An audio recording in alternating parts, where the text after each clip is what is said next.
Bismillahirrahmanirrahim. Assalamualaikum warahmatullahi wabarakatuh. Alhamdulillahi wahdah sadaqa wa'dah wa nasara abdah wa azza jundah wa hazama al-ahzaba wahdah.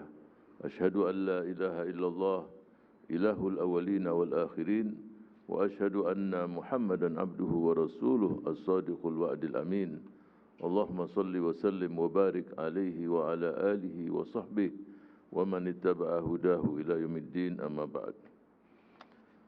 Alhamdulillah wa syukrulillah, sore hari ini kita dipertemukan walaupun secara virtual dengan saudara-saudara sekalian, para kader keluarga besar Partai Keadilan Sejahtera serta kaum muslimin dan muslimat, para simpatisan dan seluruh anak bangsa yang melihat acara halal bihalal Partai Keadilan Sejahtera.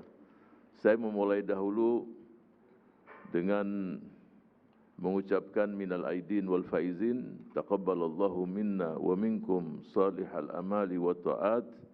Memohon kepada Allah Subhanahu wa taala agar Allah mempertemukan kita dengan Ramadan berikutnya, dengan Idul Fitri berikutnya pada tahun yang akan datang. Yu'iduhu alaina wa alaikum wa alal ummatil islamiyati bil yumni wal khairi wal barakat. Mudah-mudahan Allah pertemukan kita dan bangsa ini, dan COVID-19 ini sudah tidak ada lagi dan sudah diangkat oleh Allah Subhanahu wa taala. Amin ya rabbal alamin.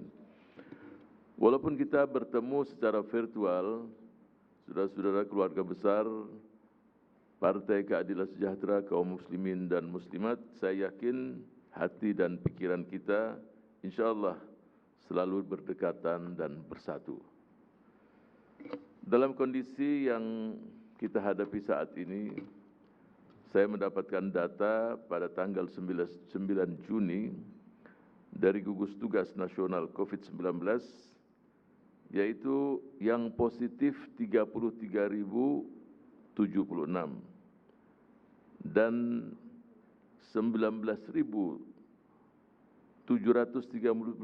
dalam perawatan, dan alhamdulillah 11.414 dinyatakan sembuh, dan mereka-mereka yang meninggal dan wafat berjumlah 1.923. Semoga keluarga yang ditinggalkan diberikan ketabahan, kesabaran dan keikhlasan. Saya memberikan apresiasi salut kepada segenap tenaga kesehatan yang telah bergerak berbuat, dan pasti di antara mereka juga ada yang wafat gugur. Kita inginkan dan kita dorong agar mereka ditetapkan sebagai pahlawan kemanusiaan, dan mereka-mereka yang kembali kepada Allah min ahli la ilaha illallah, kita berdoa kepada Allah agar ditempatkan dalam surga Firdaus dan minas syuhada. Amin ya rabbal alamin. Terima kasih kepada Gubernur DKI tadi telah menyapa kita semua, dan kita doakan juga agar Pak Anies Rashid Baswedan mampu dan diberikan kekuatan oleh Allah Subhanahu wa taala untuk menjalankan tugas-tugasnya dengan sebaik-baiknya. Begitu pula gubernur yang dari Partai Keadilan Sejahtera NTB, Sumatera Barat, dan para bupati, wali kota dari kader-kader Partai Keadilan Sejahtera dan yang kita usung mampu melaksanakan tugas dengan sebaik-baiknya. Amin ya rabbal alamin. Saudara-saudara sekalian keluarga besar Partai Keadilan Sejahtera, kita diperintahkan untuk selalu husnuzon pada Allah Subhanahu wa taala. Berbaik sangka. Yang terjadi tidak mungkin terjadi kalau tidak dikehendaki oleh Allah. Pasti ada hikmat di situ. Pasti ada hikmatnya. Salah satunya, yang tadinya renggang dengan keluarga sekarang menyatu. Coba, sibuk ngurusi dunia. Tapi dengan COVID-19, ya, mungkin lebih dari 2 bulan di rumah. Olehnya itu soliditas internal keluarga insya Allah semakin solid. Bayangkan kalau keluarga sangat solid dan kuat, pasti bangsa juga akan kuat. Ini sesuatu yang kita raih bersama dan mudah-mudahan terwujud dalam setiap keluarga pada anak bangsa ini. Dan yang kedua, kita rasakan bahwa di rumah bisa kita lakukan banyak hal. Bisa bekerja dari rumah, belajar dari rumah, ibadah dari rumah. Dan banyak hal yang bisa kita lakukan. Dan yang tadinya ayah dan ibu tidak pernah praktek sebagai seorang guru, jadi guru coba. Memang jadi guru mudah, lain caranya. Jangan sampai anak-anak mengatakan guru yang di sekolah lebih bagus dari bapak dan ibunya. Nah, ini mudah-mudahan tidak terjadi.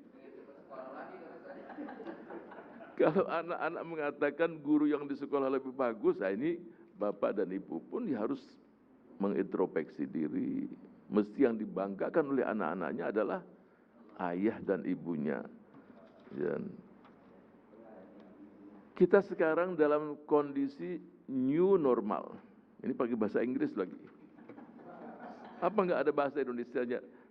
Sebenarnya bahasa Indonesia ya kita kembali dengan kehidupan semula, cuma dengan pola dan hidup yang baru. Orangnya juga orangnya sama. Cuma pola hidup yang baru tersebut adalah sebenarnya ajaran Islam.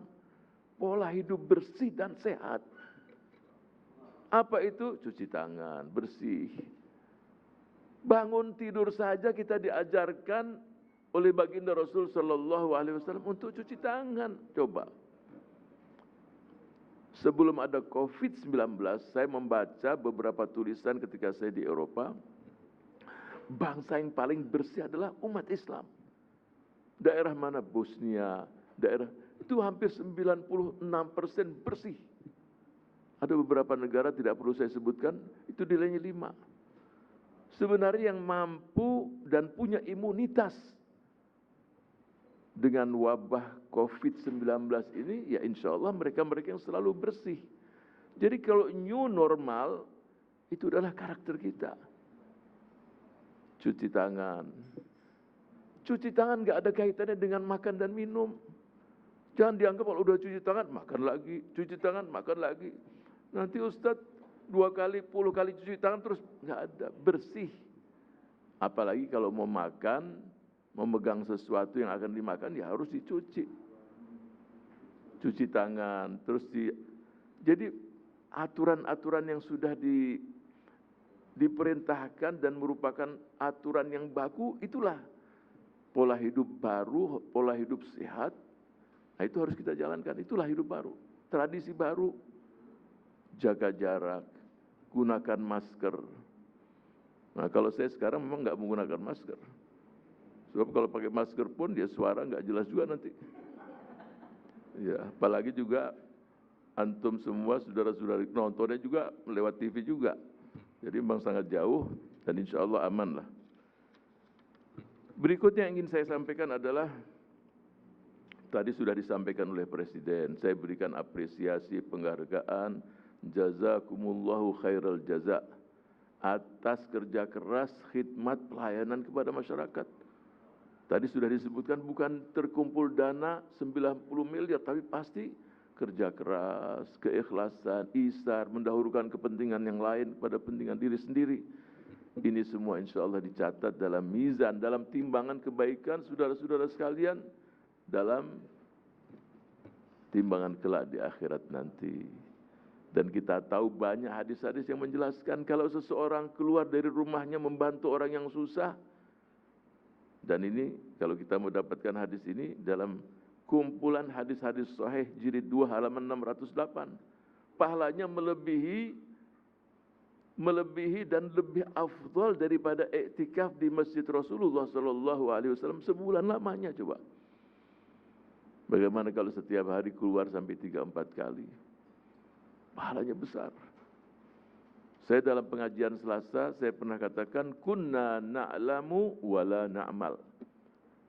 Jadi banyak ilmu yang kita miliki, tapi kita tidak amalkan. Peristiwa yang diungkapkan oleh Ibnul Qayyim, ada seorang anak wanita yang usianya belasan tahun, salihah. Waktu pandemi meninggal dia. Si bapaknya mimpi. Si anak menceritakan, dia mengatakan dia mendapatkan satu hal yang sangat luar biasa. Dan dia katakan 2 rakaat sebelum subuh itu benar ayah, lebih bagus dari dunia dan seisinya. Amal-amal yang kecil besar pahala dari Allah. Si anak mengatakan kunna na'lamu wala na'mal. Kita ini tahu tapi enggak kita amalkan. Tahu bagaimana pahala membaca subhanallah wa bihamdi, tahu 2 rakaat sebelum subuh, tahu ini, tapi siapa yang beramal? Ya.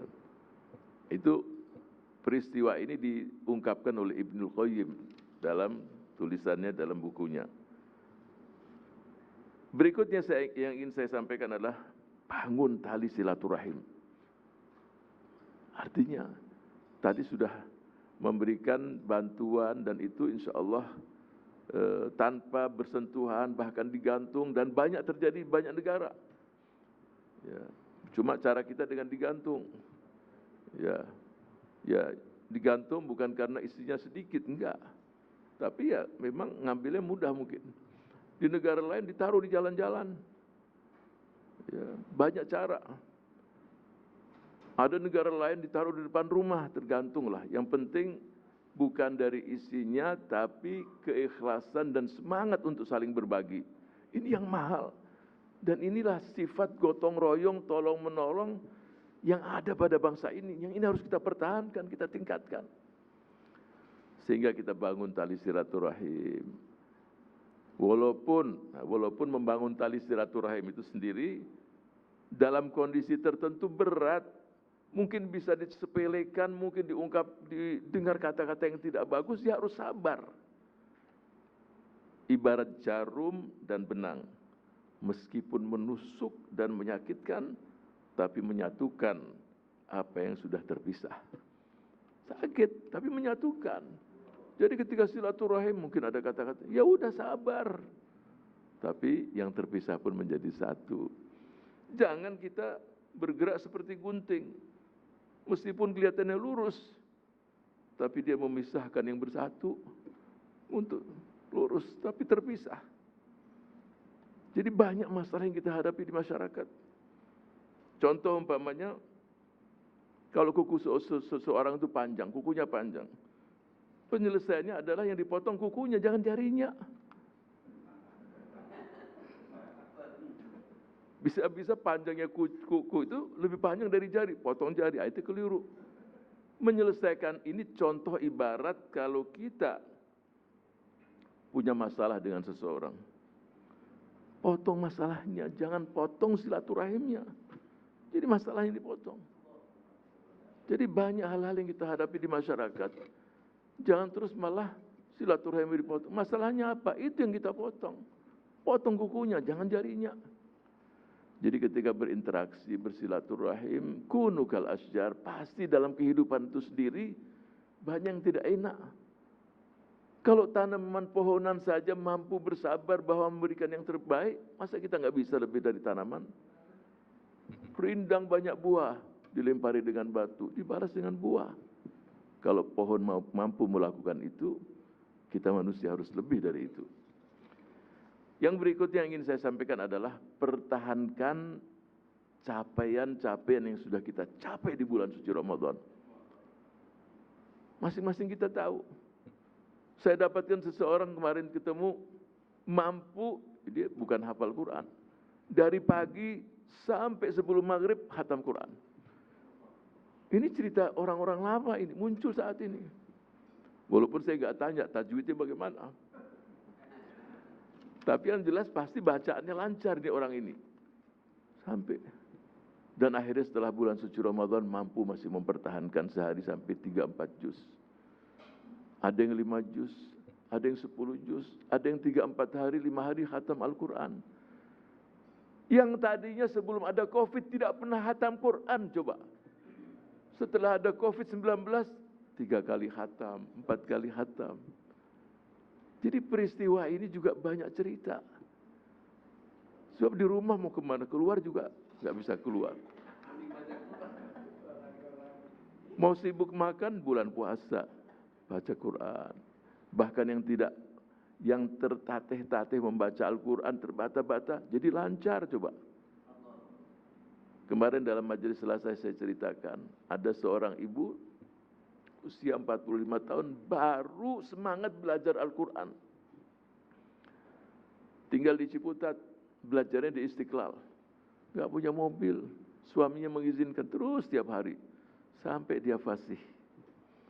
Sampai di rumahnya pun dibuat kelompok untuk membaca Al-Quran. Akhirnya dia meninggal.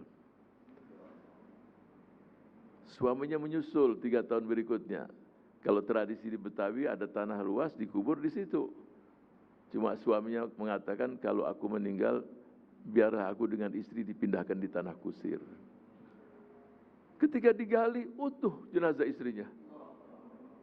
Bukan hafizah.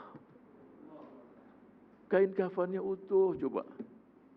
Karena hubbul Quran, cinta pada Al-Quran. Kalau orang cinta sama Al-Quran, pasti Quran juga cinta.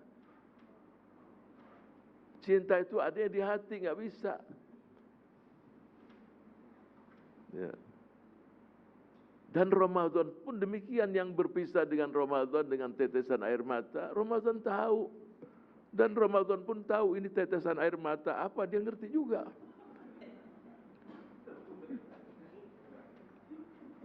Ada tetesan air mata yang habis makan yang pedes-pedes beda. Dan tetesan air mata yang bersumber dari mahabbah dan cinta juga lain. Dibawa, nah ini banyak yang menyaksikan di daerah itu. Jadi pertahankan capaian-capaian yang sudah kita capai di bulan suci Ramadan. Pertama sholat, tidak lagi meremehkan sholat. Berjamaah di rumah. Ya. Bayangkan suami yang tidak pernah jadi imam. Akhirnya di bulan suci Ramadan dia belajar. Ya, belajar dia bab. Dan cerita-cerita bagaimana mengimami, bagaimana cucu main sana sini. Banyak yang kita lihat cerita-cerita semacam. Tapi semuanya indah. Semuanya bagus.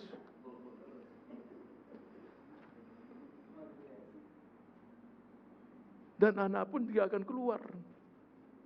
Dan anak yang usia 3-4 tahun, biarkan. Jangan dipaksa dia untuk khusyuk. Khusyuknya dia itu ya terus gerak itu khusyuk. Lari sana, lari sini itu buat anak-anak, itulah khusyuknya dia. Nanti usialah yang membuat dia semakin khusyuk, semakin baik. Pertahankan sholat kita. Pertahankan bagaimana capaian kita tentang Al-Quran. Pertahankan zikir di bulan suci Ramadan, sedekah, infak, kebersamaan pasti. Dengan Zoom, nah ini Zoom ini ataupun melalui ya apapun yang keberadaan kebersamaan itu dijaga. Sebab setelah bulan suci Ramadan jangan terjadi bangunan yang sudah kita bangun atau dibangun oleh seseorang, dia sendiri yang merobohkannya. Sudah jadi rumah. 30 hari berarti 30 lantai. Kemudian mulai hari pertama, yang tadinya di bulan suci Ramadan 4 juz, 5 juz, 1 juz pun tidak dibaca coba. Bahkan 1 lembar pun lewat. Nah ini kalau begini berarti bangunan tadi, na'udzubillah dia sendirilah yang merobohkannya. Nah itu jangan sampai terjadi. Zikir. Ala bi zikrillah tatmainnul qulub. Ketenangan bukan karena harta yang banyak, bukan tempat tidur, bukan ini, bukan ini. Ya, ketenangan adalah dialah Allah yang memberikan kita ketenangan karena dialah yang menciptakannya. Bayangkan ada orang yang tempat tidurnya nyaman. Ya, kasurnya pun mungkin sekian harganya, AC, nggak bisa tidur. AC tapi keringat dingin keluar. Nggak ada masalah. Tapi ada yang pas-pasan di atas becak tidur dia. Besoknya pun semakin tenang asyik. Tapi yang dengan di kasur tadi tidak mungkin tidur kecuali dengan pil coba. Jadi dua hal yang berbeda. Yang satu pasrah penuh kepada Allah, Dan Allah yang menjaga. Yang satu ini banyak pikiran-pikiran enggak sehat. Dialah Allah yang memberikan seseorang tenang. Capaian di bulan suci Ramadan itu ya harus kita pertahankan setelah bulan suci Ramadan. Mutawalli Sya'rawi dia mengatakan satu bahasa yang sangat ringkas. Supaya hidup ini enggak perlu ada dengki, enggak perlu ada iri, tidak perlu ada kebencian di sana sini, tidak perlu takabur, tidak perlu ini, sebab ya semuanya akan lewat. Kita mau atau apa yang perlu kita berbuat dengki pada semua sudah diatur oleh Allah. Mutawalli Sya'rawi mengatakan al-hayah qasirah, hidup ini sangat pendek. Sangat pendek sekali. Enggak pantaslah hidup yang sangat pendek itu sendiri. Kemudian di hati itu ada iri, ada dengki, ada perbuatan nifak, ada memutus tali silaturahim.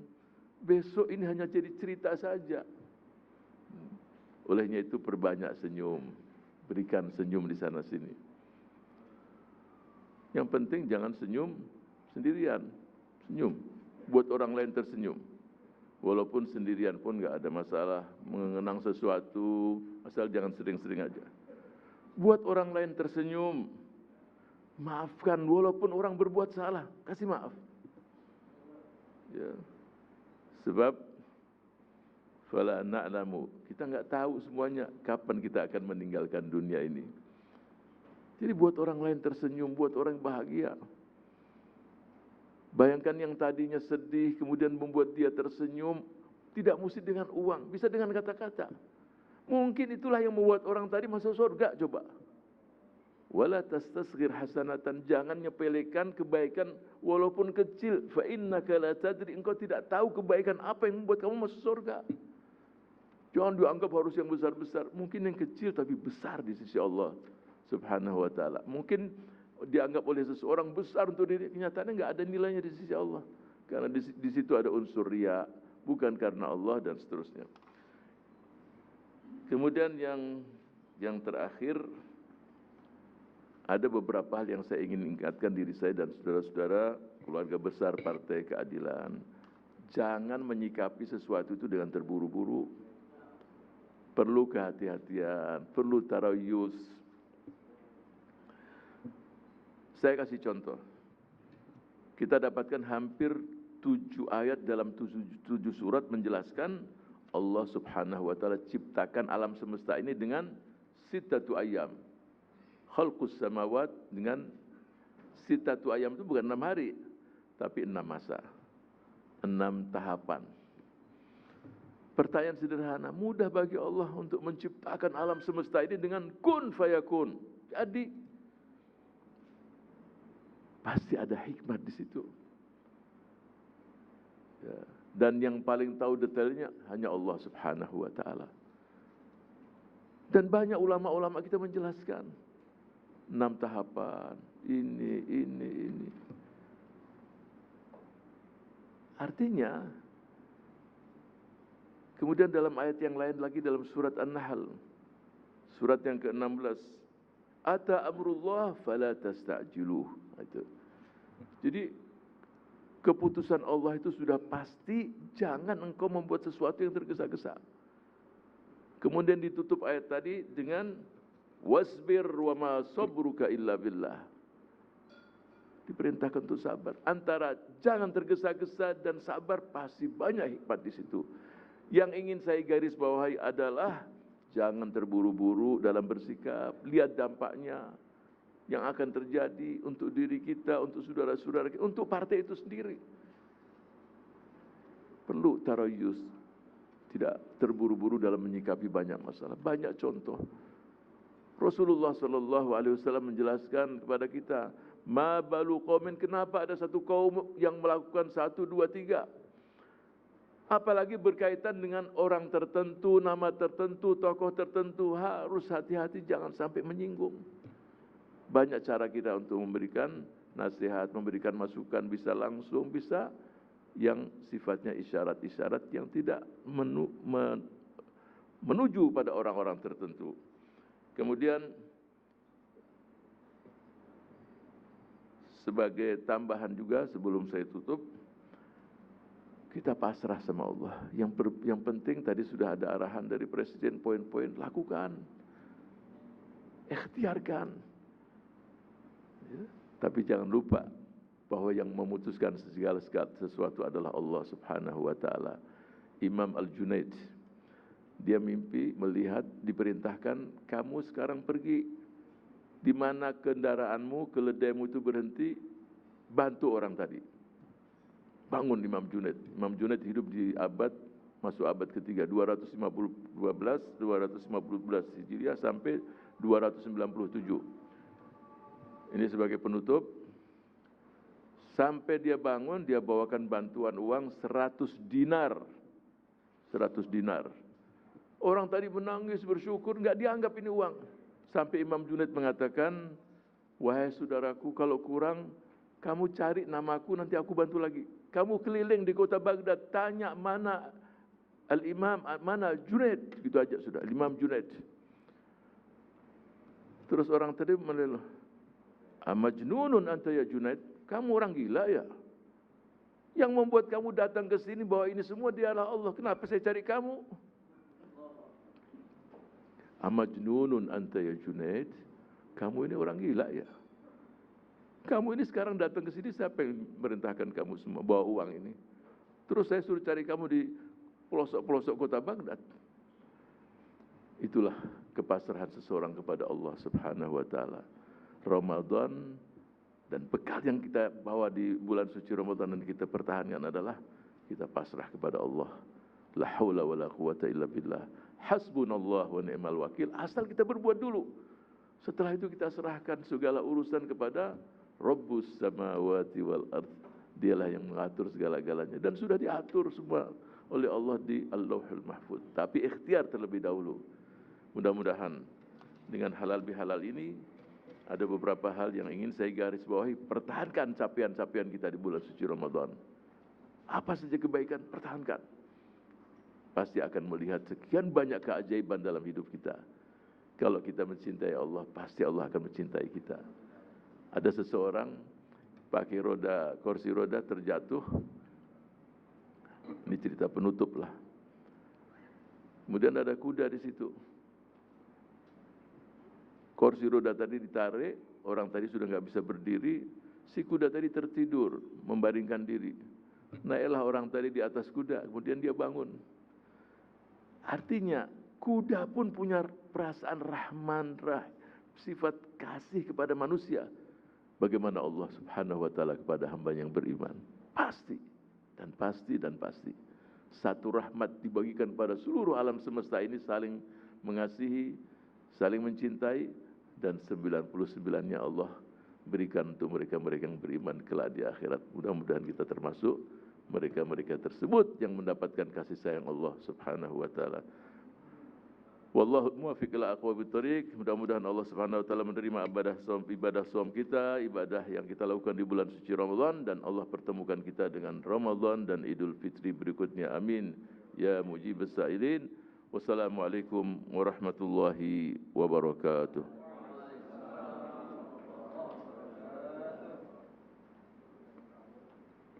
Ada. Di Amerika, di Jepang, di Asia. Assalamualaikum warahmatullahi wabarakatuh. Masya Allah, semua pada nyapa ini.